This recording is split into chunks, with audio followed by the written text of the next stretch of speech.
Hello and welcome to Spartan Sports Report. I'm Justin Allegri. San Jose State football falling to 1-4 following the home loss to Utah State last weekend. We'll recap that game with San Jose State head coach Brent Brennan, and we'll look ahead to the UNLV Rebels game this weekend in Las Vegas. Plus, some highlights from the opening week in Mountain West Conference play for the women's soccer team, in which they started off 2-0. But first, let's head back inside CEFCU Stadium for some highlights. San Jose State taking on Utah State, trying to get their first win over the Aggies in 6 tries. And it started off pretty good, an interception by Andre Sachere, his first of the year. And the Spartans turn over the Aggies on their first possession. But the Spartans fumble it back, and Utah State had the ball. They were down to a 4th and 1, but Lawan Hunt takes it in from 29 yards out on that 4th and 1, and they get the touchdown. Later in the first quarter, Myers throws to the end zone. Trayvon Biaria nicely timed to break up the pass. It was ruled incomplete, although you see everybody piling on for the fumble. So it goes to a 3rd and 10 for Myers, who finds Braylon Roberts on the check down. He scurries it in for the score. Spartans were getting some pressure on Myers early on. Here you see a sack, but every time they stepped up for that pressure, it seemed like Myers would convert. This was a 4th and 3, and Gerald Bright scrambles for 43 yards for the touchdown, making it 21-0. And, well, the Spartans did try to establish their ground game. It hasn't been going well for San Jose State. Here's Zamore Ziegler, a couple of cutbacks staying in play to get himself a first down. But then it was a sack, a fumble, a scoop, and a score for Megali of the Aggies. The scoop and score from 38 yards out make it 28-0. Utah State, after a muffed kickoff and being pushed back to 3rd and goal from the 23, backup quarterback Jordan Love goes to the end zone for a one-handed grab and the score again. And the Spartans just tried to get anything going in the first half. Trey Hartley with a 29-yard catch and run, but that was called back after a flag on the play. The Aggies in the second half get a score on the ground from Myers to extend their lead. And then Josh Love goes to the end zone trying to look for Hartley into double coverage. That one is intercepted by the Aggies' Brad Gutzkowski. He takes it back, and that sets up a 68-yard touchdown run by Myers. Look at him. He almost goes all the way untouched, sprinting his way down the near side for the score. The Spartans just out of hand in this one inside CEFCU Stadium. Spartans, though, did get on the board in this one as rolling to his left side is Love. He throws on the run, and it's tipped and picked off by Jermaine Kelly.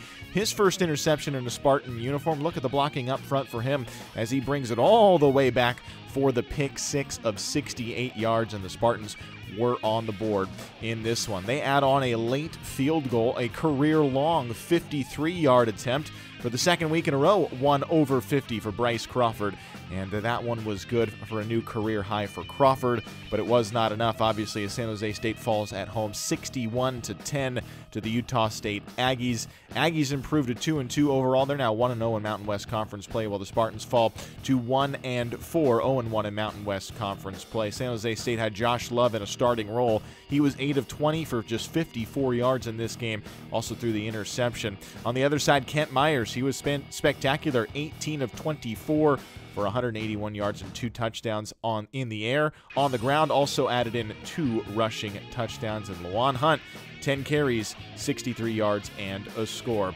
Spartans fall to Utah State 61-10, the final score. Well, you probably have seen this video.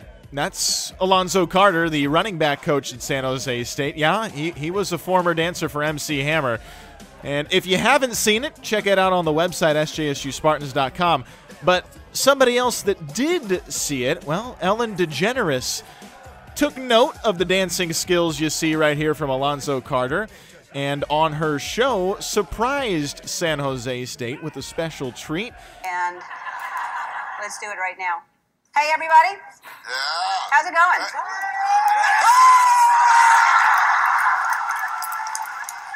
That's right, the Spartan players and coaches in this video did not know they would be talking with Ellen DeGeneres live. And after speaking with Alonzo Carter, Brent Brennan, and Jermaine Kelly, Ellen donated $25,000 to the Beyond Football program here at San Jose State.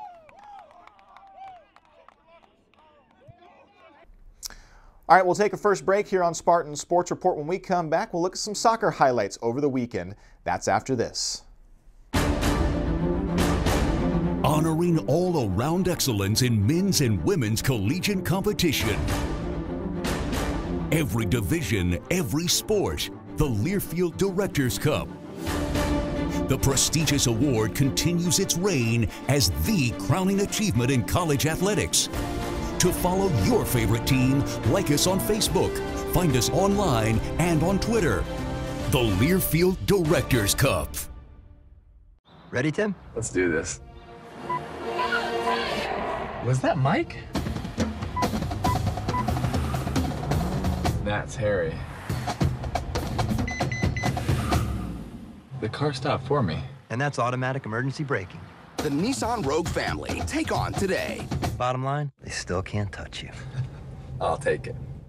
Get to Nissan, proud supporter of college athletics. Welcome back here on Spartan Sports Report. Well, Mountain West women's soccer kicked off conference play this last weekend, and San Jose State off to a hot start, 2-0. Let's head out for some highlights. The Spartans are finishing off 6 in a row at home, and they begin Mountain West Conference play against Utah State. They got the scoring going in the 64th minute of this game with a goal from Amber Marshall. You see right there, kind of just a loose ball in the middle, and got right over the top of Paige Simoneau's head for the goal. It was a short-lived lead, though. The 1-0 lead for the Aggies would just last a minute and 22 seconds of game time. That's Kiara Parker putting the equalizer in from Dee Hoppius. Parker with the shot just outside the box, the low shot to get in for the goal, the first goal of her collegiate career. So San Jose State was knotted up at 1 apiece, and this game would go to double overtime. In the 104th minute, it was a corner kick and a header inside the box to send the crowd and the team home with a win. San Jose State gets the double overtime win, just a couple of minutes away from a tie, but it was 2-1. And look at the team's response. And the San Jose State football team, the baseball team, it seemed like everybody was out at this soccer game. Here you see another look at the beautiful header from inside the box for the win, and the ovation from the teams in celebration. But the Spartans do win this one with those season-high 24 total shots, a 2-1 victory over Utah State to start off Mountain West Conference play. They're now 1-0 in the conference, 4-4 overall. Paige Simoneau, she made all 3 of her saves in the second half of this game and in overtime for her 3rd straight win. And the Spartans just got enough in a double overtime affair against Utah State. On we went to the Sunday matchup with Boise State and San Jose State. Well, their goals carried over from Friday into Sunday from the corner. Both goals in this game from corner kicks. Jennifer Orozco scored her first goal in a Spartan uniform to give San Jose State the lead. That was in the 57th minute of this game, but then just a minute and 40 seconds later, Dorothy Hoppius made it 2-0 for the Spartans just outside the middle box past the Broncos keeper. Boise State, meanwhile, they got a goal on a busted play late in the 88th minute, and that was the only blemish for Paige Simoneau on this Sunday. San Jose State, they outshot the Broncos 23-7 in the match, including 14-4 in the second half of this one. Orozco and Hoppius, where they accounted for 4 of the Spartans' 10 shots on goal in this game. San Jose State improving to 5-4, 2-0 in Mountain West Conference play. They've now won 4 in a row going back to non-conference play and hit the road to take on Colorado State on Friday, September 29th. That will start a 4-game stretch on the road for San Jose State. We'll take another break here on Spartan Sports Report. When we come back, Brent Brennan will join us to talk about last week's game against Utah State. Ready, Tim? Let's do this. Was that Mike? That's Harry. The car stopped for me. And that's automatic emergency braking. The Nissan Rogue family. Take on today. Bottom line, they still can't touch you. I'll take it. Get to Nissan, proud supporter of college athletics.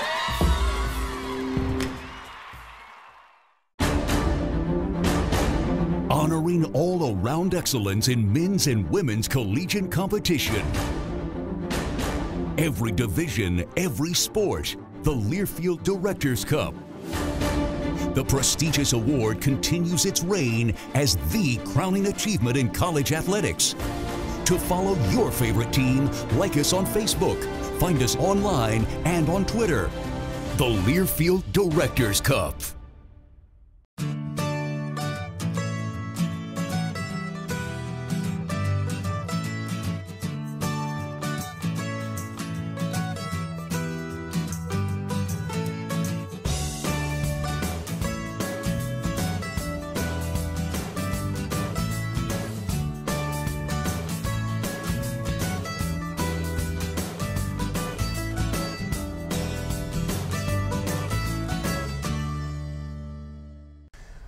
Welcome back here on Spartan Sports Report. We're now joined by San Jose State head coach Brent Brennan. And Coach, I guess after last week, the first question is where do you go to regroup with this team, and how do you take a step forward this week? Yeah, after the game we talked about it with the team, and the biggest thing for us was that there was so many things that we did not do well in that game. Mm-hmm. And so the biggest thing for our football team is, the first thing every guy has to do is got to look in the mirror and ask himself if he's doing everything he can to prepare for the game, if he's doing everything he can to help our football team win. And that's players, coaches, training room, weight room, that's everybody. Yeah. And so that was our first kind of order of business. The second order of business was we need to stay together. You know what I mean? That's when stuff goes bad, that's when people start falling apart, teams, organizations start falling apart. And that was, my challenge to them was that, when we go through hard times, it needs to bring our family closer together, and so that we can all stick to this fight and be in it at the same time. I'd imagine that's part of the conversation too. Is, hey, look, bad things are going to happen over the course of a game. It's not letting them compile and start to roll out of control. So what was the response of the team when you had that type of conversation? No, it was really positive. There's good kids in this football program. Yeah. I believe in these kids, and we need to give them an opportunity to execute and put them in good positions where they can make plays and do the kind of things we need to do to win football games. And then they need to go out there and play, and they need to go out there and be confident in what they're doing and know the scheme inside and out, and so that they can play and just cut it loose. I imagine part of the challenge for the coaching staff this week is to step back and say, all right, how much do we need to look at? How much do we need to evaluate, and how much do we need to move forward on? There's got to be a certain balance to that this week. Absolutely. When you have a collective collapse like we did on Saturday night, that's what Sunday's for as a staff, as a coaching staff. So we were in there early Sunday morning. We were there till late last night. Okay, do we need to cut some of the scheme out? Do we need to eliminate some of the stuff that we're trying to do? Is it too much? Is it not enough? Do we need more? More weapons out there. So those are the conversations we had yesterday. And then with the team, Mondays are honest Mondays. And so Monday is a straight up conversation about what we did well, what we didn't do well, and what we need to fix. And then as soon as we're done with that tape, it's on to UNLV. It's on to the next opponent. We can't dwell on that. We need to fix what wasn't right, and then we need to move on to the next opponent. And do you feel that they did that, moved on? I thought we had a great practice today. The kids were really, really intense out there. Guys were flying around. I saw a lot more red line effort, which we're looking for every down. And so I'm encouraged with how they responded. Well, Coach, first time this year, I guess we have to talk about special teams because it was an issue in the game against Utah State. We haven't talked poorly about the special teams yet this year. So maybe talk about a couple of the issues on special teams this week. The worst thing, just being involved in the kicking game is having a punt blocked. And that was, it was really just a mistake. Yeah. It's a simple mistake. One guy in the wrong place, moving the wrong direction, and we ended up getting our shield overloaded, and the rest is history. So that's something we worked on today. That was the first thing we did coming out of our meetings this morning in practice, was work on our punt protection, both kind of individually and technique, and then we got together and did it as a group. So that was the first thing we addressed, and then the stuff that happened to us on the kickoff return team is easily fixable, and we went over that in our meetings today and kind of gave them the parameters and talked about some of that stuff. And I think, it was a moment of panic for a couple of those kids that were out there where they just did uncharacteristic stuff. And so that's something that we as a coaching staff got to say, okay, are we putting these kids in the right position where they can be confident and where they're, we're going to ask them to do something. And if someone's not comfortable catching that kick with 10 guys running down to kill him, then we need to put somebody out there who is. Well, and it's funny too. Whenever I see a game like this, kind of late in the game, I always look for players that are coming out, putting their head down, and going to work still.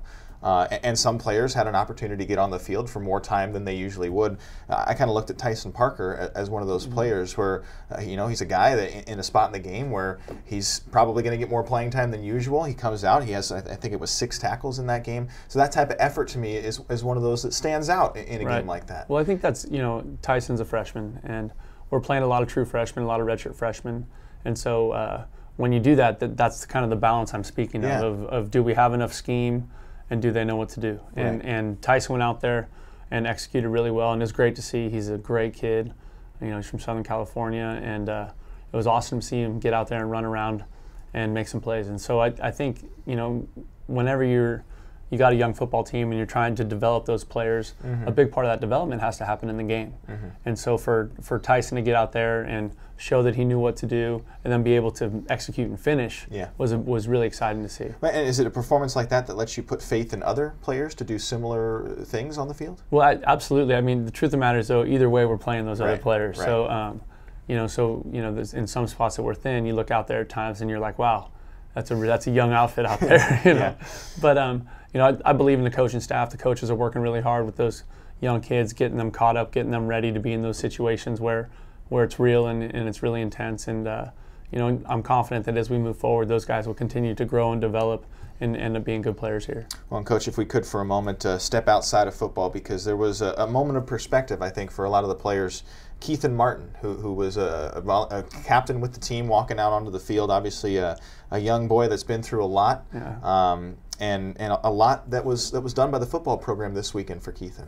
Yeah, it was a really great thing. Keithan's now part of our team. We're really excited about being involved with him and his family in the process. It's just another opportunity for us as a coaching staff to help our players have a little bit more big picture. Our players have been outstanding with community service and getting engaged in the city of San Jose and doing stuff out in the community.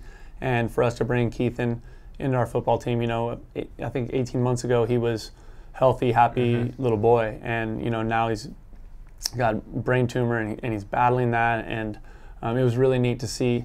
It's really amazing to see your players interact with someone in that situation. They just did a lot about them. Yeah, you really do. They just did a great job engaged. I mean, the cheering, the clapping, the excitement, the smile on Keithan's face was priceless. Yeah, it was awesome. All right, well, with that note, we'll take a quick break and talk UNLV when we return here on Spartan Sports Report.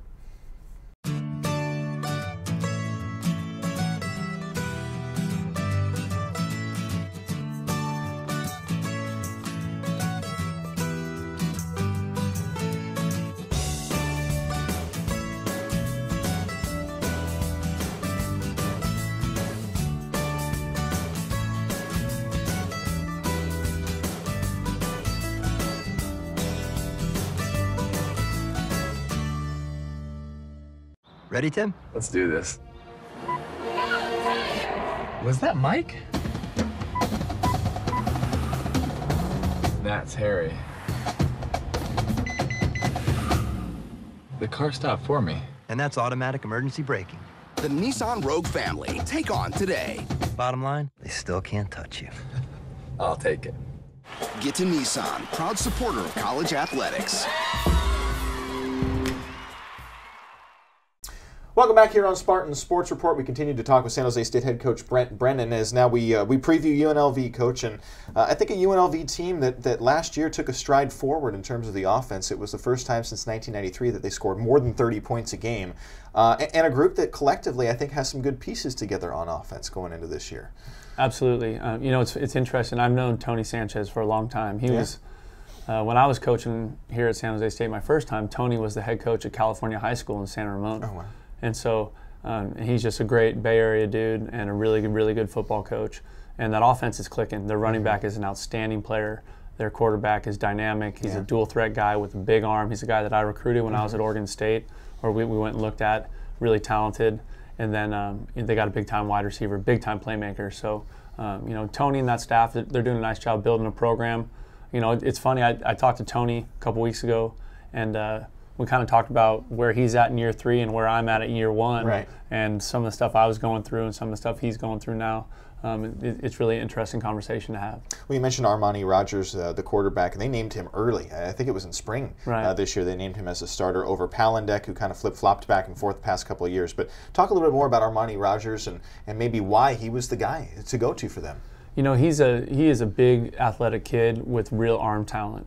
We went and watched him play, and he could make every throw on the field. He could get out of trouble. He could escape and throw the ball on the run. But I was really impressed with his ability to just spin it. And every time you go and look at a quarterback, evaluating a quarterback, that's the first thing you're looking for is, you know, can he make every throw, and is he accurate with his throws? And that's what he was. So they've got a really good young quarterback there, and it's going to be a big challenge for us this weekend. Well, you mentioned Lexington Thomas, too, their starting running back. Kind of maybe a surprise with the amount of production he's already put forth this year, 7 rushing touchdowns. So what is he doing that's special, and what makes him different? Well, I think they're doing a good job with their offensive line. You know, they're well coached, and they're definitely creating some good running lanes for him. He's a shorter back, but he's powerful, and so he breaks tackles, and he's got a little shake to him. So those are all things that our defensive front is going to have to be ready for. On the other side, or on the same side, Devontae Boyd, who is one of the probably best wide receivers in the Mountain West Conference. Right. He's putting up good numbers too. Spartans have seen him the past few years here, but obviously a big threat, and really kind of one of the only threats on the wide receiver side of things, because he's putting up so much lopsided numbers in terms of the wide receivers for them. Right. Well, I mean, you know, they're subscribing to the old feed the stud theory. Yeah. You know, you got a dynamic playmaker like that. You got to be creative with ways to get him the ball. We experienced that when I was coaching Oregon State with Brandon Cooks. You know, we were as many ways as we could get the ball in his hands in a game. That's what we would do, and that's what they're doing with Devontae. I mean, he is really dynamic, and wow. You know, those are going to be some real battles to watch this weekend. Between, you know, Jermaine Kelly and Andre Chacheray with him. Yeah, and I know Jermaine had a pretty good game himself against Utah State, but what is that matchup going to look like? Do you rotate guys in against him to try and give him different looks? So what do you do against a premier wide receiver like that? Well, I think you just try and mix up the look, the coverages, and the stuff he's going to see. You know, there's going to be times probably where you want to double him. There's going to be times where you're going to single him with pressure. You're going to be times where you're going to hope that the pass rush can get home before he can get open. So. You know, it'll be a fun kind of chess match to watch there between their offensive staff and Coach Odom and our staff. Well, looking at their defensive side, they lost their top 6 tacklers from a year ago. They returned 2 starters, so kind of a different look on the defensive side of the ball for UNLV. Talk about them. Well, you know, Kent Bear is one of the best coaches I've ever been around. I was here with him for 4 years, and before we both went different ways for other jobs, but. You know, I know he's such an experienced coach. He's going to put them in the right position to give them a chance to be successful. And so he's going to be trying to find ways to, you know, I'm sure try and attack Bailey Gaither, try and put pressure on our quarterback. You know, they got a really nice defensive line, really active linebackers. The guys in the secondary have length and they can run. And so it's going to be interesting to see how that plays out. Obviously, we need to get something going offensively because that hasn't been where any of us want it to be so far this season. Right, and this is a pretty big game for both teams heading into this week. Most games are big ones, but it just seems like in terms of momentum, this is a big one. How do you explain or talk about the right steps forward, and what do Spartan fans look for to know that the Spartans are taking the right steps forward? Well, I think first and foremost is just, do we come to play? You know, when we come out there, are we playing our tails off? Are we having fun? Is it obvious that we like playing football? The other thing that I'm really looking for is to see what kind of physicality we bring to this game. Even with some guys being nicked up or beat up a little bit, that's an opportunity. You mentioned Tyson Parker earlier, but just for the next guy to get in there and show what he can do, demonstrate his ability. And so I'm excited to see, you know, what kind of effort we play with and what kind of physicality. All right, that's San Jose State head coach Brent Brennan. Spartans on the road against UNLV this Saturday at 7:30 from Las Vegas. Thanks, Coach. Thanks for having me. Take another break here on Spartan Sports Report. More to come after this. Honoring all-around excellence in men's and women's collegiate competition. Every division, every sport. The Learfield Directors Cup. The prestigious award continues its reign as the crowning achievement in college athletics. To follow your favorite team, like us on Facebook, find us online and on Twitter. The Learfield Directors Cup. Ready, Tim? Let's do this. Was that Mike? That's Harry. The car stopped for me. And that's automatic emergency braking. The Nissan Rogue family. Take on today. Bottom line, they still can't touch you. I'll take it.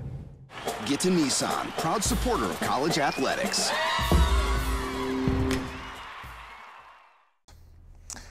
Welcome back here on Spartan Sports Report. That does it for this week's episode. Once again, San Jose State hits the road this weekend to take on the UNLV Rebels from Las Vegas. Kickoff at 7:30 Pacific time on ESPN3. Our coverage will begin on 1590 AM KLIV and the Spartan Radio Network starting at 7 o'clock. That does it for us this week. Thanks for watching, and we'll catch you next time.